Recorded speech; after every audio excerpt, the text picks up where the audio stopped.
Dragon is in countdown. Falcon 9 is in startup.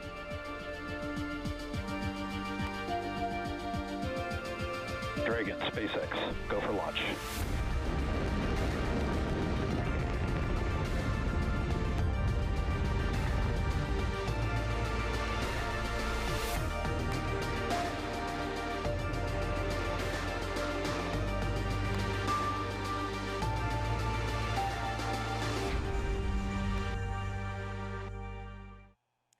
You are looking live at Launch Complex 39A at Kennedy Space Center. In just over 20 minutes, this Falcon 9 rocket will lift off, carrying the 28th commercial resupply services mission from both NASA and SpaceX to the International Space Station. Good morning and welcome to live coverage of the CRS-28 launch. I'm NASA's Jasmine Hopkins. Fueling of the Falcon 9 began about 15 minutes ago, and we're counting down to an instantaneous launch at 11:47 a.m. Eastern Time. This mission will deliver about 7,000 pounds of science, supplies, and equipment to the space station. And these missions help NASA and our partners continue research to better our life right here on Earth and help us as we explore deep space. Let's go now to SpaceX headquarters in Hawthorne, California, where Zachary Lupin is standing by to tell us more about the vehicle supporting today's mission. Zach?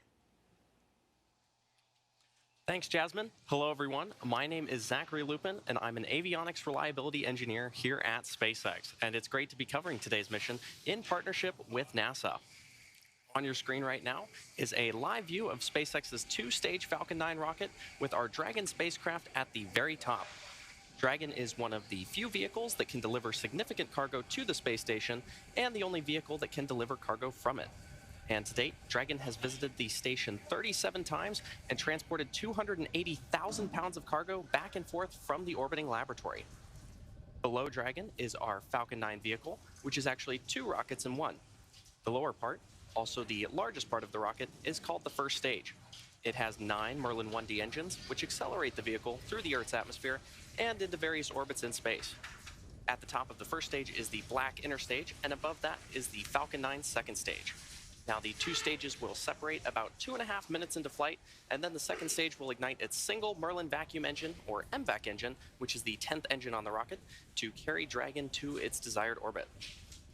Now, during today's mission, you will notice a shorter nozzle attached to our second stage. We are flying a shorter nozzle when we don't need as much performance to get payloads to their final destination. Now, for those of you following along, today marks SpaceX's 38th launch this year, 4th Dragon flight in 2023, and 237th mission overall. Now, Falcon 9 and Dragon were both designed with reflight in mind, and the vehicle hardware is built to support multiple missions with minimal refurbishment. Today's Dragon is flying for its 4th time and also marks SpaceX's 20th reuse of the vehicle. And the Falcon 9 first stage is flying for its 5th time, and we plan to recover and fly both the vehicle and the spacecraft again in the future. So far, we've reflown 170 first stages, including both Falcon 9 and Falcon Heavy, and we're planning to recover this booster on our drone ship, A Shortfall of Gravitas, which is currently stationed off the coast of Florida in the Atlantic Ocean. And if successful, this will mark the 198th recovery of an orbital-class rocket. Now, as the clock ticks closer to T0, let's head over to NASA's Megan Cruz at Cape Canaveral to talk about today's weather. Megan? Thank you, Zach, and good morning, everyone. Welcome into Hangar AE at nearby Cape Canaveral Space Force Station. This is where I can monitor the launch team as they take us through today's countdown.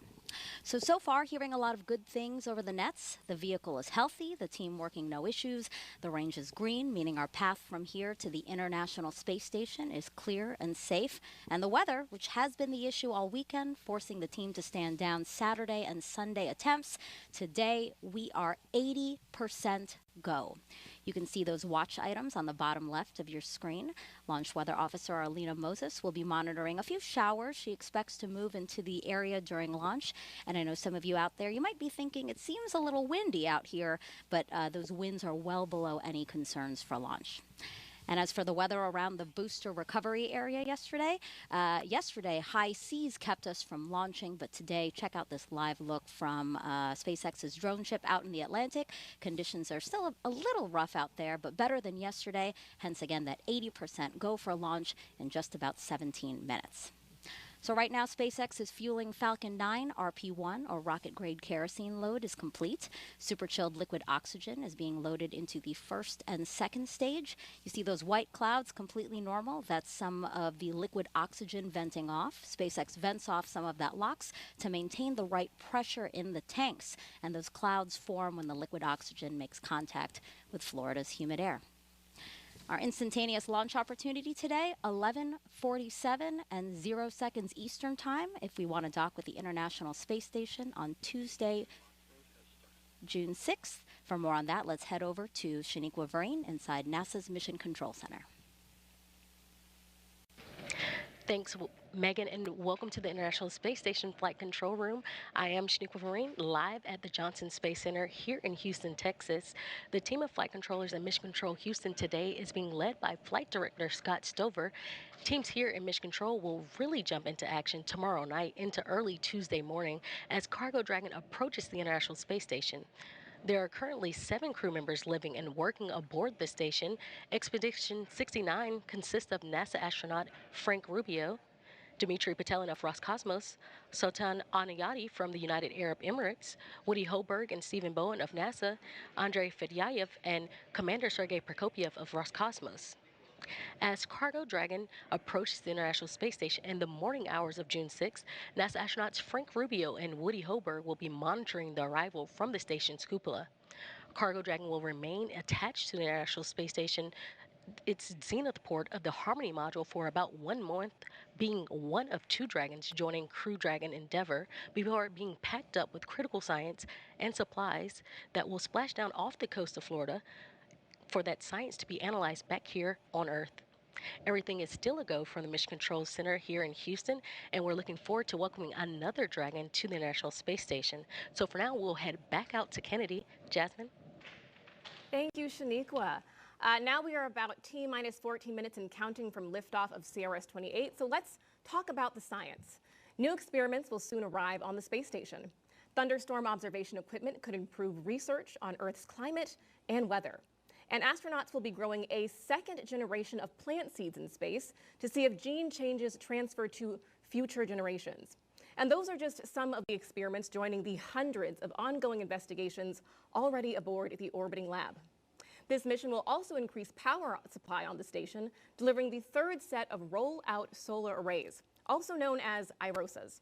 After being installed on upcoming spacewalks, the arrays will roll out into position, boosting power on the station by up to 30%. Now, across the country, NASA and our partners are making small steps and giant leaps in preparation for the Artemis II crewed mission around the moon. So let's take a look at our Artemis Moon Minute. All 5 major structures of the Space Launch System rocket's core stage have now been fully integrated at the Michoud Assembly Facility in Louisiana. The engine section is the most complex and intricate part of the core stage that powers the Artemis missions to the moon. RS-25 engine testing is underway at Stennis Space Center near Bay St. Louis, Mississippi. This test is part of a 12-test series that will certify the new design for crewed Artemis missions.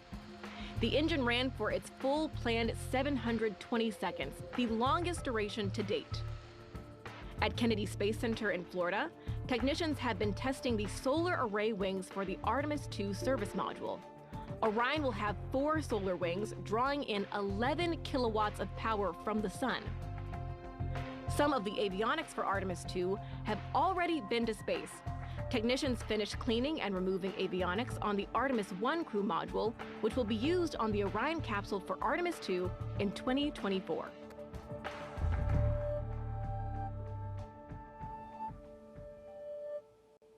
Now we are at T-minus 12 minutes and counting from the liftoff of the 28th Commercial Resupply Services mission from both NASA and SpaceX to the International Space Station. So let's bring back Zach now to tell us more about Dragon's flight history. Zach? Thanks, Jasmine. For those of you following along, you'll know that it's already been a very busy year and couple of weeks for Dragon vehicles at the International Space Station. CRS-28 marks SpaceX's 4th Dragon mission of 2023, following the launches of Crew 6, CRS-27, and AX-2. The Dragon spacecraft supporting today's mission will be joining Crew 6 and Dragon Endeavour, which have been on station since March. Now, in order to make room for AX-2 and CRS-28 at the Harmony Zenith port on the ISS, the 4 members of Crew 6 underwent a port relocation on May 6th. And put another way, Dragon moved parking spots to make room for the incoming Dragons. A few weeks later, on Sunday, May 21st, Dragon and the crew of AX-2 lifted off from historic Launch Complex 39A at NASA's Kennedy Space Center and arrived at station about 15.5 hours later. And this is Dragon's fastest launch to docking time for a human spaceflight mission. After 8 days of living and conducting research on the space station, Dragon Freedom undocked from the orbiting laboratory and returned the AX-2 crew back to planet Earth off the coast of Florida at 11:04 p.m. Eastern on Tuesday, May 30th. And this made room for the Dragon vehicle supporting today's mission. From the beginning, Dragon was designed to fly cargo and humans to and from space. And since Dragon's first visit to the space station in May 2012, we've come a long way. In that time, as I mentioned earlier, Dragon has visited the ISS 37 times, and 9 of those missions carried crew. In fact, the first time Dragon flew people was just about 3 years ago with SpaceX and NASA's Demo 2 mission to the space station. NASA astronauts Bob Behnken and Doug Hurley took the first flight on Dragon on May 30th, 2020, returning human spaceflight capabilities to the United States for the first time since the Space Shuttle retired in 2011. The launch of Demo 2 also marked the first time in history that a commercial company successfully took astronauts to orbit. And since then, SpaceX has launched a total of 10 human spaceflight missions to space. And to help enable greater flexibility for future Dragon missions, SpaceX is preparing our neighboring pad, Space Launch Complex 40 at Cape Canaveral Space Force Station in Florida, to support both cargo and crew missions. As we fly more and more people to and from space, human spaceflight becomes more accessible and creates more opportunities for humanity to become a spacefaring civilization. And now I'll turn it back to Jasmine at KSC to take a look at one of the payloads flying on today's mission. Jasmine? Thank you, Zach. One experiment on CRS-28 could be used to predict your risk for certain diseases, aging, and how our bodies heal. Earlier this week, I got the chance to speak with the brains behind Genes in Space 10. Joining us now is Christine Anwaha, a high school student from East Chapel Hill, North Carolina. Welcome, Christine. Thanks for having me. Of course, happy to have you here. So can you tell us a little bit about how you're feeling a high school student with your experiment heading to the International Space Station? It's honestly a dream come true. This idea started off originally in my head, and now it's going to be a reality pretty soon, so I'm really excited. Of course, we love that excitement, Christine, and we cannot wait to see your dreams realized. Can you break down what is the Genes in Space 10 experiment? The experiment involved telomeres, and these are the repetitive sequences that cap the ends of our chromosomes.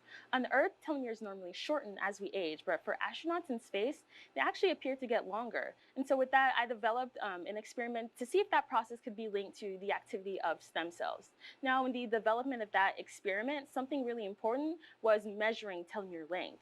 But it turns out that isn't something that can really be done on the ISS. Instead, experiments involving DNA length measurement need to be sent down to Earth, and that costs time and resources. So with that, the Genes in Space team and I got thinking, what if we developed an experiment that could help address that? And so we developed an experiment that will allow astronauts on the ISS to detect the 4-fold difference in DNA length. And so with that, it opens the door up for more kinds of research to be done on the ISS, such as into genetic monitoring, because being in space makes you more prone to genetic mutations. So that's something that can help with that. Also opens the door up for more research into telomeres to be done, and even broader. Christine, that is so exciting. And your experiment was chosen out of over 600 applications. So what advice do you have for students who are also interested in this opportunity? Yeah, I would just encourage other students to just explore their passions in space biology and pursue it as best as you can. That's what I did, and it led me to where I am here. Exactly. Very excited to have you here. And tell me, what are your plans after high school? I mean, you've got some great things on the horizon, right? Yeah, so in the fall, I'll be headed off to UNC Chapel Hill. I'm planning on studying either biology or biochemistry, and I'm really excited to get more involved with biological research in the future, especially space biology. Of course. Thank you so much for joining us today, Christine. Thanks for having me. Thanks again to Christine for speaking with us. And she is not the only student experiment going up on CRS-28. STEM engagement is very important to us here at NASA for the future of the Artemis generation.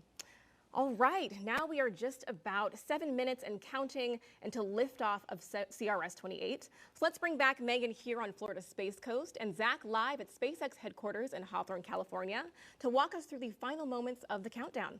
Take it away. Thanks, Jasmine. It's T-minus 6 minutes and 50 seconds, and the SpaceX team is currently working no significant issues, and the vehicle is healthy. Weather is currently 80% go, and the range is ready to support today's mission. At this point, Rocket Propellant 1, or RP-1 fuel, is completely loaded on the second stage and nearly complete on the first stage. Liquid oxygen, or LOX, loading is currently underway on both stages and will complete at the T-minus 2 minutes mark to launch. We're also loading helium gas into both stages. Falcon 9 uses helium as a pressurant to backfill the propellant tanks as LOX and RP-1 are consumed by the Merlin engines during ascent. Helium load began before the broadcast went live and will continue to top off until about a minute and a half before launch. And about 40 seconds ago, SpaceX performed the engine chill. That's when the team flowed a small amount of the super chilled liquid oxygen into the Merlin engine's turbopumps. They're basically prepping the propulsion system for the full flow of liquid oxygen. By doing this, they avoid a thermal shock to the system, ensuring engine startup Stage 1 goes fuel well. load is complete. And you heard that call out for Stage 1 fuel load complete. Now, Dragon also began its startup sequence at T-minus 35 minutes when it coordinated timing with Falcon 9. The spacecraft is currently undergoing vehicle health checks. It will enter terminal count at T-minus 5 minutes, with the next big step just a minute before liftoff, when Dragon will transition to internal power.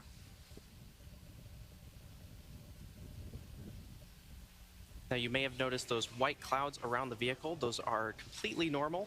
They are chilled gas above the LOX tank liquid surface that we vent overboard to maintain pressure in the tank as needed. And when that gas comes out into contact with the warm, humid Florida air, the air condenses into clouds and water. Now, for now, we should see the Falcon 9 tanks are pressurizing for strong back the retract. transporter erector. Dragon is in terminal count and transporter on erector, internal or power. The transporter erector, or TE, is used for vehicle rollout and to route propellants and electrical power to the vehicle in preparation for launch. And once those clamp arms have fully opened, the TE will then retract away from the rocket in preparation for liftoff. We have a hot mic on the countdown net. All parties check your key panels. Strong back lower has started. We should see those clamp arms opening in about 15 seconds from now.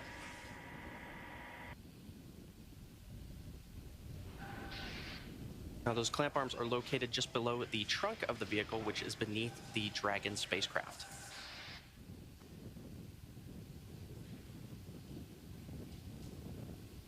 And there you can see those clamp arms beginning to open around the booster.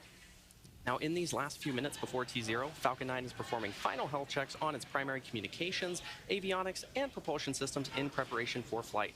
And we may hear callouts that engines are sufficiently chilled as we get a little closer to liftoff.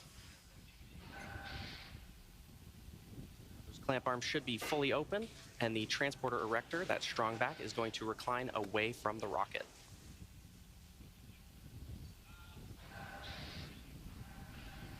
Now, you may have noticed in some of these shots, the Falcon 9 booster supporting today's mission is covered in quite a bit of soot, and that is because it previously supported NASA Crew 5, GPS-3, Space Vehicle 6, Inmarsat 6F2, and 1 Starlink mission.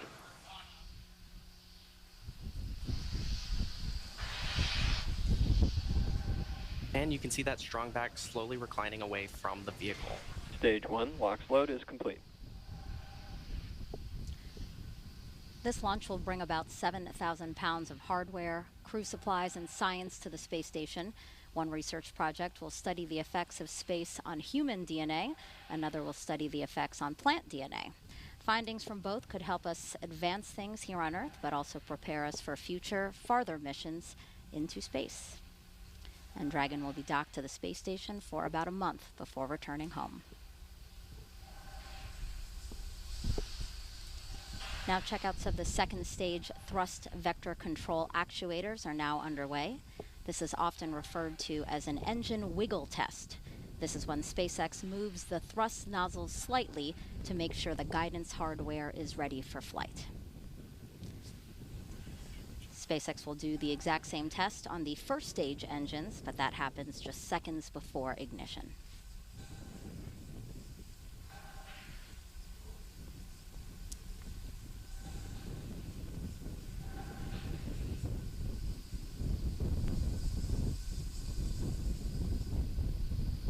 Now, Dragon is also performing its final health checks to make sure all of the vehicle's primary systems are ready Stage for its 2 lock rendezvous load is with the complete. International Space Station. Dragon is And in there's that auto call out idle. that Stage 2 lock. Call out that Stage 2 LOX loading is complete. That wraps up propellant loading for both stages of the Falcon 9.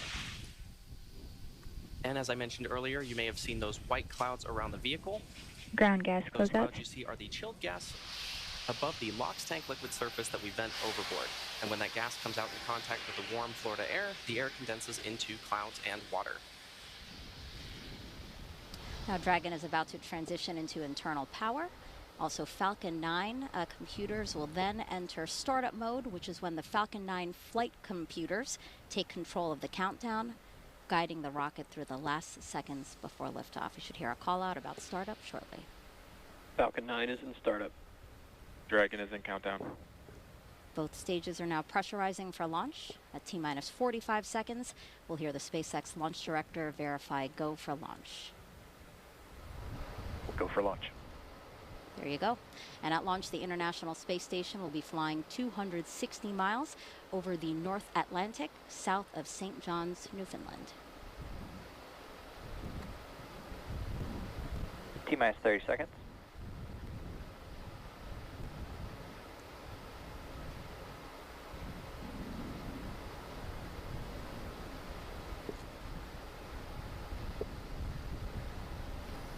$15 seconds. T-minus 10, 9, 8, 7, 6, 5, 4, 3, 2, 1. Ignition, engines full power, and liftoff of CRS-28. Go Falcon, go Dragon.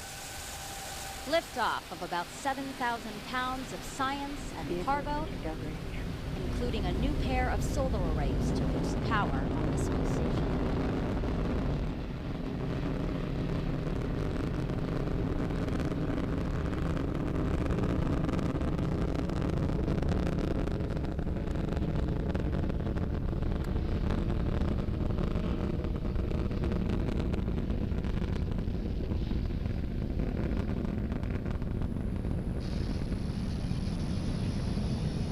At T plus 40 seconds, Falcon 9 has successfully lifted off from historic Launch Complex 39A in Florida. And we're now coming up on max Q in about 20 seconds from now. And this is the point of maximum aerodynamic pressure that the vehicle will go through during its flight. Falcon 9 is supersonic. And there's that call out that Falcon 9 is supersonic, traveling faster than the speed of sound.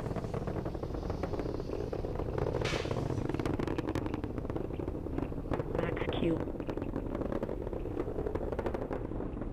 And there you heard the call out for max Q. Coming up next are 3 events back to back, the first of which is main engine cutoff, or MECO, and this is when all 9 Merlin 1D engines on the first stage shut down. After those 9 engines shut down, the first and second stages will separate, and this is also called out over the nets as stage separation. From there, the second stage will ignite its Merlin vacuum engine to boost Dragon to low Earth orbit during SES, or second engine start one. And this whole sequence takes about 15 seconds.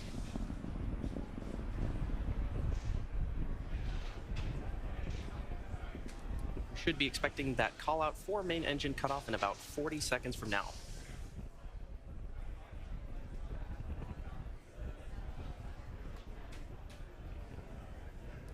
Some amazing views of our Falcon 9 vehicle as it takes our Dragon spacecraft to orbit.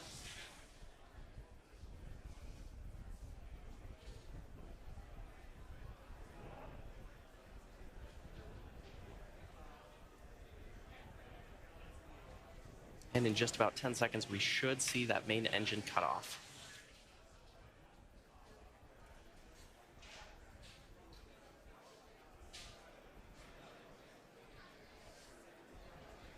MECO. Stage separation.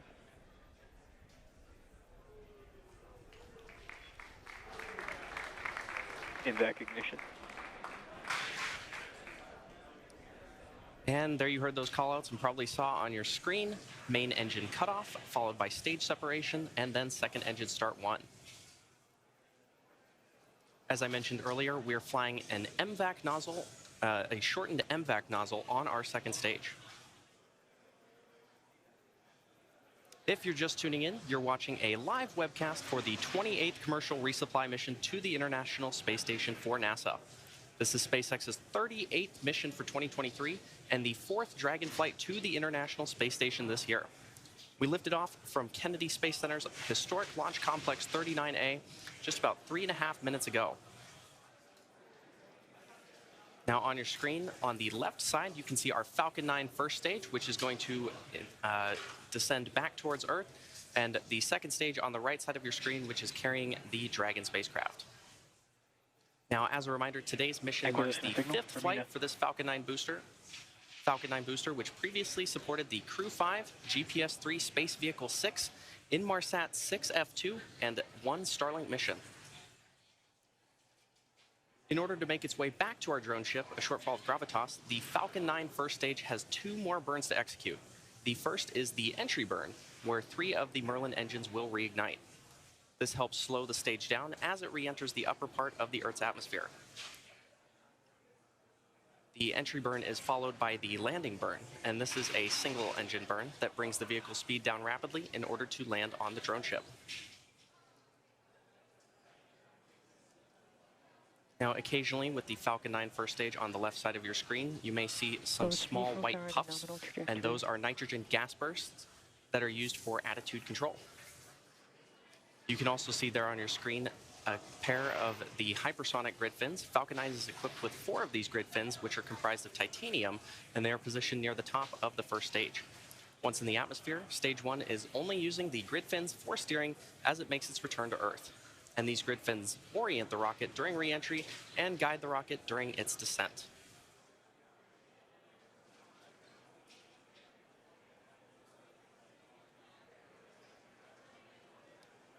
Now, the Falcon 9 first stage has 9 Merlin 1D engines, and each engine generates about 192,000 pounds of thrust.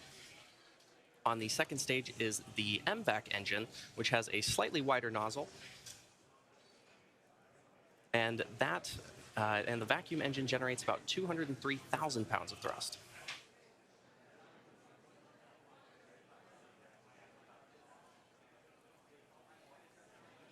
Next major milestone is going to be the first stage entry burn, which will take place just over a minute from now.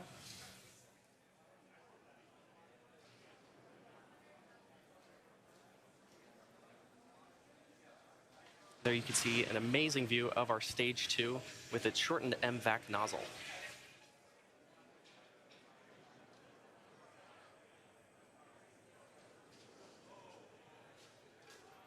The Falcon 9 first stage, which is not currently on your screen, has reached apogee and is now beginning its descent back towards Earth.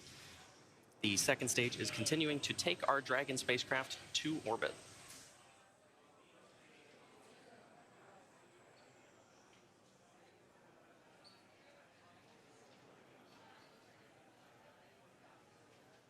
And we should see that first stage entry burn begin in about 15 seconds from now on the left side of your screen.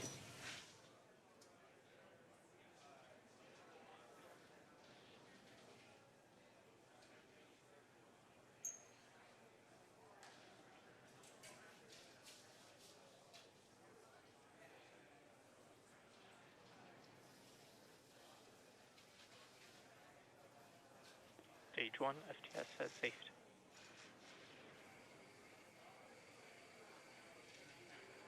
Stage 1 entry the burn second startup. stage on the right side of your screen. And there's that call out for stage 1 entry burn startup on the left side of your screen. The second stage is continuing to take our Dragon spacecraft to orbit.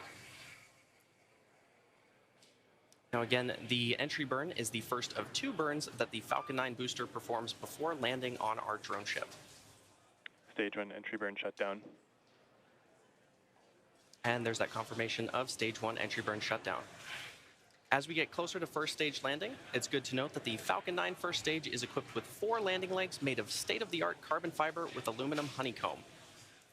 These landing legs are placed symmetrically around the base of the rocket and deployed just prior to landing. And if successful, this landing will mark the 198th time that we've recovered a first stage booster, including both Falcon 9 and Falcon Heavy missions.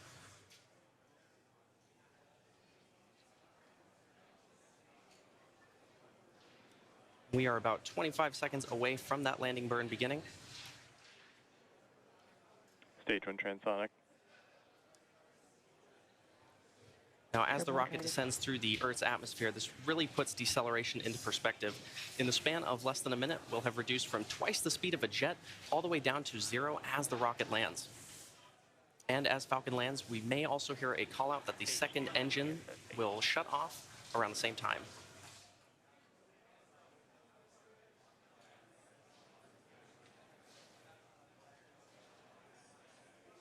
Stage 1 landing burn.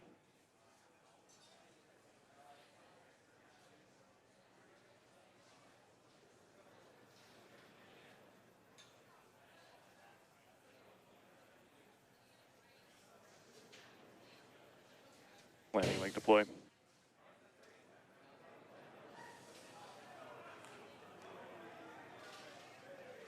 Stage 1 landing confirmed. And there you have it. The Falcon 9 first stage that supported today's mission has landed for its 5th time, having previously supported Crew 5, GPS 3, Space Vehicle 6, Inmarsat 6F2, and a Starlink mission. Today's landing also marks the 198th successful landing for an orbital class rocket. You may have also heard confirmation of good orbit. Acquisition of signal to Finland.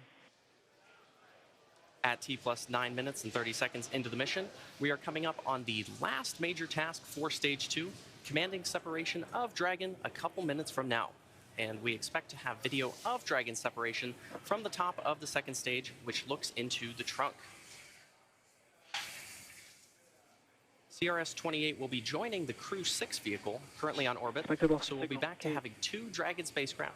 2 Dragon spacecraft docked at the International Space Station. As for cargo, today we will be delivering more than 7,000 pounds of science, research, crew supplies, and vehicle hardware to the orbital laboratory and its crew. To date, SpaceX has sent and brought back over 280,000 pounds of crew and cargo to and from the space station.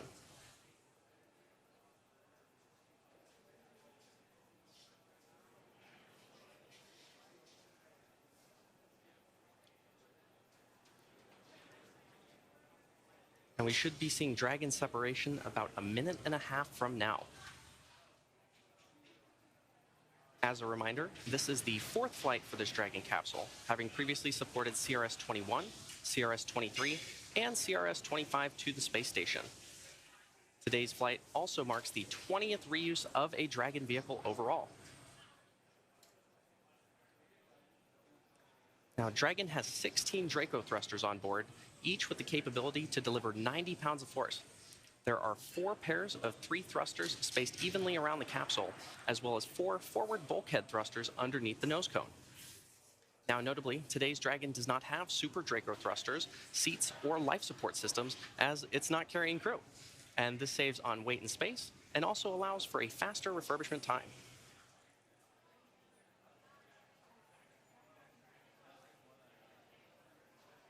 While initial designs of Dragon carried solar arrays extended outward from the trunk, the cylindrical structure located directly behind the Dragon capsule, the current Dragon has these arrays fixed directly to the trunk. And you may see at some point both a light and a dark side of the trunk, and that dark side is actually those solar panels, while the light side is a radiator to help cool the spacecraft.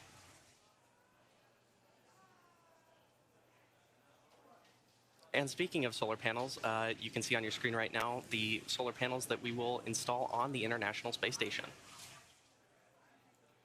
Once the Dragon capsule reaches the ISS, it will be able to autonomously dock using its navigation sensors, centerline camera, and light detection and ranging or LiDAR equipment. And there you can see on your screen Dragon separating from the second stage. Well, that's going to do it for me here in Hawthorne. The next milestone coming up is the Dragon nose cone opening sequence, which protects the docking ring and navigational sensors. And I'll toss it over to Shaniqua in Houston to talk us through it. Shaniqua? Thanks, Zach. Everything is still going well back here in Mission Control Houston. Right after Dragon separated, it began a series of automatic checkouts, including small firings of the Draco maneuvering thrusters. The next milestone is nose cone deploy. The nose cone protects that docking hardware and rendezvous and tracking elements on top of Dragon during ascent. The nose cone deploy uncovers the 4 forward bulkhead thrusters, which Dragon will use for its major burn maneuvers. And we do have confirmation that that nose cone deploy sequence has begun. Again, major burn maneuvers will be Dragon nose cone deploy uncovers those major hardware.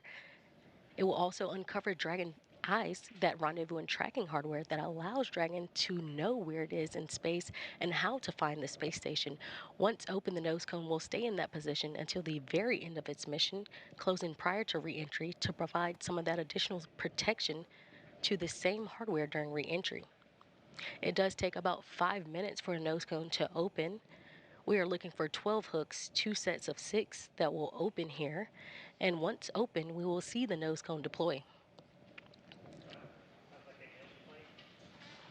Again, that sequence has begun, and we'll be waiting to hear once all 12 hooks are open. And we will see movement of the nose cone as all 12 hooks open. After nose cone deploy, Cargo Dragon will be safely on its way to the International Space Station.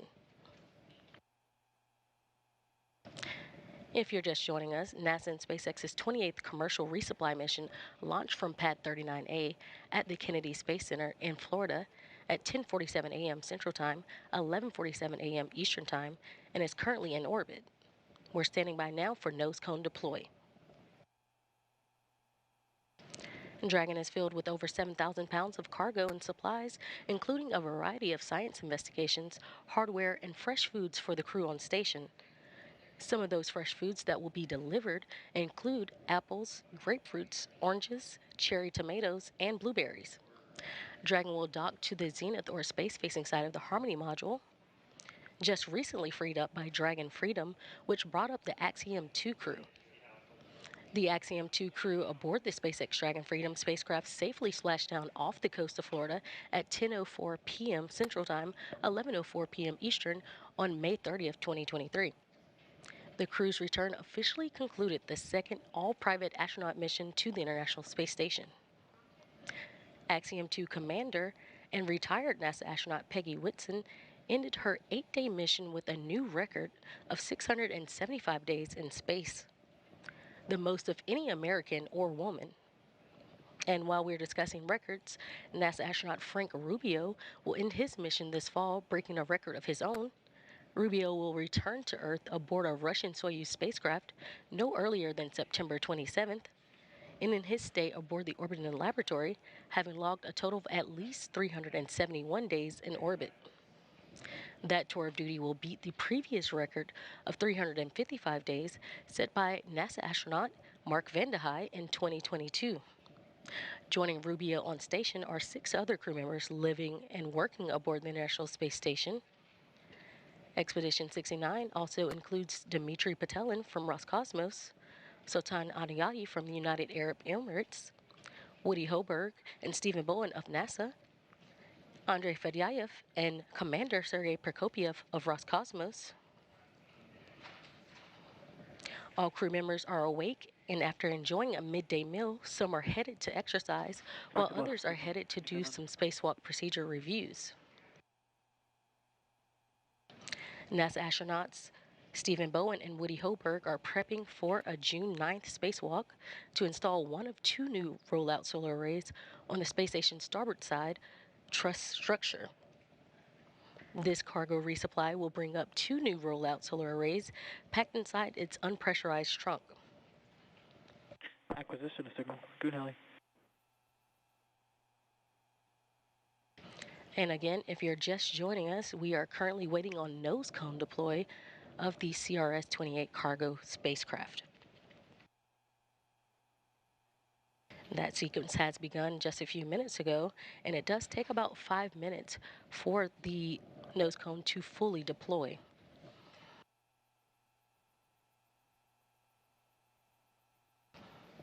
After confirmation of nose cone, that the nose cone has been deployed, we will have a special guest join me for a quick interview.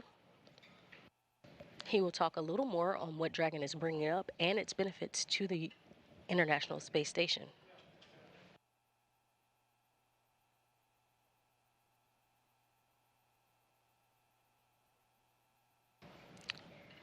And back here in the International Space Station room, flight control room, while we are waiting for that nose cone to officially be fully deployed, we will have flight controllers that are monitoring the systems on station itself ahead of Dragon's arrival Tuesday morning.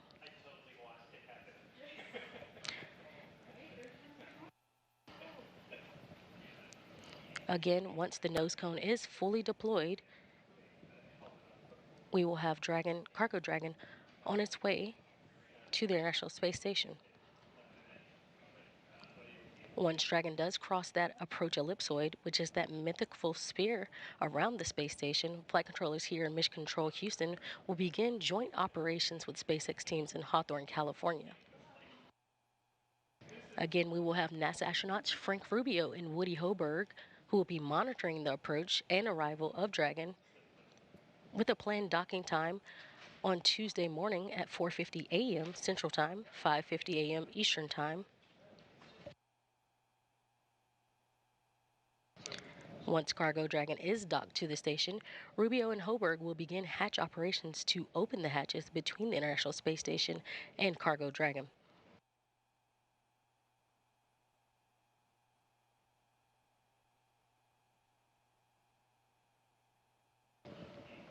And again, this is live mission operations of the CRS-28 resupply mission to the International Space Station.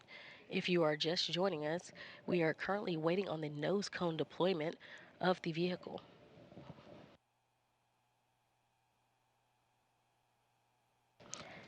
And we currently see that nose cone currently opening.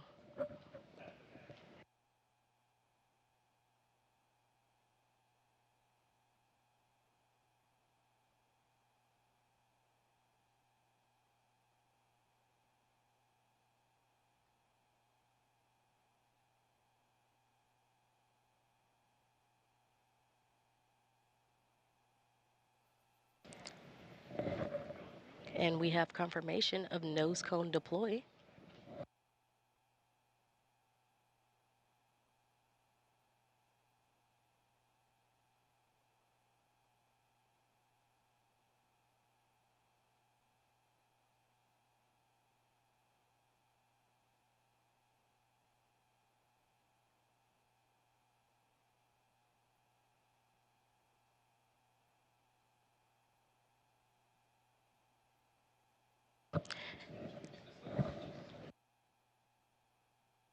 And there we have it. We have nose cone confirmation of deployment.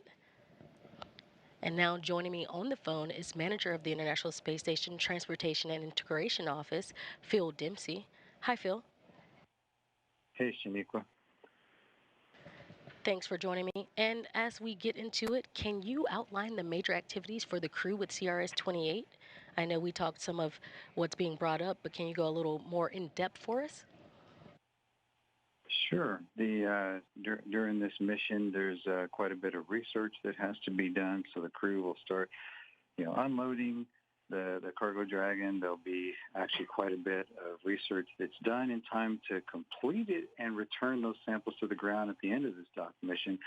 As well as that, we're carrying up some IROSIS, external solar arrays that have to be installed with a couple of VVAs during this mission. Of course, and these resupply missions, just like you mentioned, are delivering science, hardware, and other cargo to the station. I know one key delivery on CRS-28 includes a pair of ISS rollout solar arrays. Can you discuss what the plan is for these arrays and what the importance is for station? Yeah, absolutely. So as you know, the ISS program is extending operations to 2030. The robustness of the vehicle has been one of the key factors in our ability to do so. One thing we've seen is expected degradation of solar array performance over time. So these IROSIS will enable us to get back to beginning of life power levels. With this pair on the SpaceX 28 mission, we'll have augmented 6 of our 8 power channels further enabling the ISS program to continue full research utilization without interruption. That's why we're here in the first place. Thank you. And as always, I know it's a busy time aboard the International Space Station with cargo vehicles coming and going and multiple planned spacewalks. How complex will the next few months be for the station program and the global partnership? Sure. Well, as always, there's a lot going on. You know, first we have the spacewalks to install the IROSAs, which I just mentioned. Those are actually some of the most complex that our crew performs. Not long after completing those, we're looking forward to the NG-19 cargo resupply mission later this summer, bring up more critical supplies and research. And then we're not too far away from the next crew rotation missions on both the SpaceX Crew Dragon and the Soyuz spacecraft. So we're definitely looking at some complex choreography, but we've got extremely capable teams across the world making it all happen. Thank you so much. And we again appreciate you for joining us today. All right. Thank you, and have a great day. It's good to see a good launch today. Perfect. Thanks, Phil. Join us again early Tuesday morning at 3:15 a.m. Central Time for live coverage of docking for CRS-28. Again, everything is on track on the International Space Station side, so that'll do it for us here in Mission Control Houston. Now back over to you, Kennedy. Jasmine? Thank you, Shaniqua. Yet another beautiful launch from Florida's Space Coast. And that's going to wrap up our launch coverage of the 28th Commercial Resupply Services mission from NASA and SpaceX. Thanks again for joining us, and we'll leave you with a replay of today's launch. Until next time, go NASA, go SpaceX, and go CRS-28.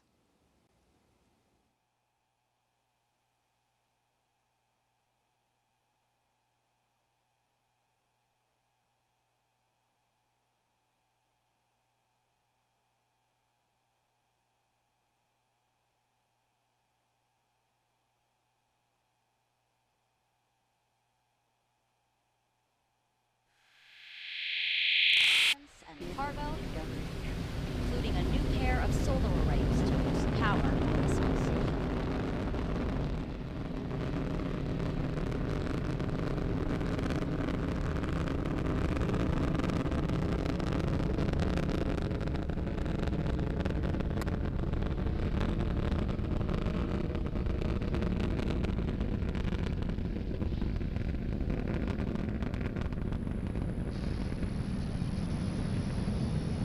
At T+40 seconds, Falcon 9 has successfully lifted off from historic Launch Complex 39A in Florida.